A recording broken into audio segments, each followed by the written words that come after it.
धैर्य ने किया नीतू को इम्प्रेस, विक्रांत की शादी में धैर्य करेगा बड़े भाई होने का फर्ज पूरा।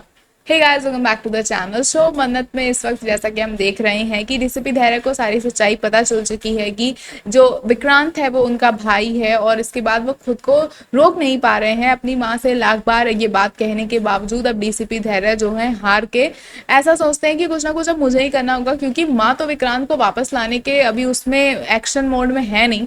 तो फिर वो जाते हैं नीतू के पास और वहां पर उसको इम्प्रेस करने की कोशिश करते हैं। जी हाँ, एक सीन हमें ऐसा भी देखने को मिलने वाला है जिसमें डीसीपी धैर्य नीतू को बचाते बचाते खुद को चोट लगा लेते हैं, एंड इस वजह से नीतू जो है वो बहुत ही ज्यादा डीसीपी धैर्य से इम्प्रेस होते हुए नजर आने वाली है। इवन वो डीसीपी धैर्य को घर में रुकने तक की इजाजत दे देंगी। अब होता कुछ ऐसा है कि डीसीपी धैर्य जो है वो सलूजा मेंशन गए हुए हैं, एंड वहां पे काफी सारी चीजें चल रही होती हैं, और तभी नीतू एक हादसे का शिकार होने वाली होती है। और उस वक्त पे जो डीसीपी धैर्य हैं वो ऐसे नीतू को बचाते हैं, उनके हाथ में पूरा ऐसे चोट लग जाती है, ब्लड ब्लड आने वाला होता है। तो फिर जो नीतू भाई ये सारी चीज़ देख के काफ़ी ज़्यादा परेशान हो जाती है कि मेरी वजह से इस लड़के ने जो है अपने हाथ में इतनी बड़ी चोट ले ली और मुझे बचाने के चक्कर में। तो वो बहुत कंसर्न भी दिखाई देती है डीसीपी धैर्य के लिए उस वक्त पे, एंड डॉक्टर आते हैं, इलाज होता है।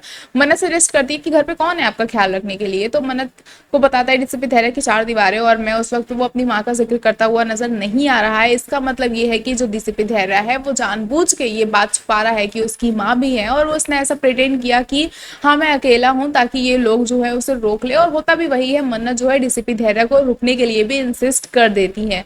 और उसके बाद नीतू रोकते हुए नजर आती है। एक पल को उसके मन में आता है कि वो ऐसा क्यों कह रही है उसे रुकने के लिए, एक अनजान आदमी को ऑब्वियसली। लेकिन फिर उसके बाद जो विक्रांत है और नीतू है वो दोनों इस बात को लिए तुरंत कन्विंस हो जाते हैं। विक्रांत कुछ कुछ बातें कहता है, नीतू वो ओके हो जाती है कि हाँ ठीक है डीसीपी धैर्य रहेंगे हमारे साथ। तो इसके बाद अब हमें डीसीपी धैर्य जो है सलूजा मेंशन में रहते हुए नजर आने वाले हैं। और इसके बाद हम ये भी देखेंगे कि किस तरह से वो विक्रांत के करीब होकर विक्रांत को एकदम सपोर्ट करते हुए भी नजर आने वाले हैं। एक सीन में हमने ये भी देखा बीटीएस में कि किस तरह से जो डीसीपी धैर्य है वो खुद आगे बढ़कर ये बात कहते हुए नजर आने वाले हैं कि विक्रांत की शादी में बड़े भाई होने का फर्ज जो है वो मैं निभाता हुआ नजर आऊंगा। दरअसल एक सीन में हम ये देखेंगे कि जो विक्रांत होता है वो टेबल पे बैठ के खाना खा रहा होता है, और नीतू से बहुत प्यार करती हुई, लाड दुलार करती हुई भी नजर आने वाली है। और ऐसे में पुनीत की जो माँ होती है, पुनीत की माँ ये कहती है कि अगर पुनीत यहाँ पर होता तो भाभी जो भी दूल्हे को नाक कान खींचने वाली रस्म और उसे खाना खिलाने वाली रस्म जो होती है वो करता। तो ऐसे में डीसीपी धैर्य को मौका मिल जाता है, और वो कहते हैं कि अगर आप लोग बुरा ना माने तो ये रस्म मैं करने वाला हूँ। तो इस तरह से आप देख सकते हैं कि कैसे जो डीसीपी धैर्य है वो विक्रांत के मन में अपनी जगह बनाने की कोशिश कर रहे हैं। और कहीं ना कहीं विशाखा का भी यही प्लान है कि वो पहले तो विक्रांत का दिल ही जीते, क्योंकि सबको बहुत ही दिखाई देता है कि किस तरह से नीतू अपने पुत्र के लिए बहुत पॉजिटिव है, और सेम विक्रांत भी अपनी माँ को यानी कि नीतू को बहुत प्यार करता है। और ये चीज डीसीपी धैर्य को भी दिखाई दे रही है, और सिर्फ यही सारी चीजें हैं कि उन्होंने खुद को रोक रखा है। लेकिन हम जल्द ही देखेंगे कि ये सच सबके सामने आता हुआ नजर आएगा, और मन्नत इन सारी चीजों में पिसती हुई भी नजर आने वाली है।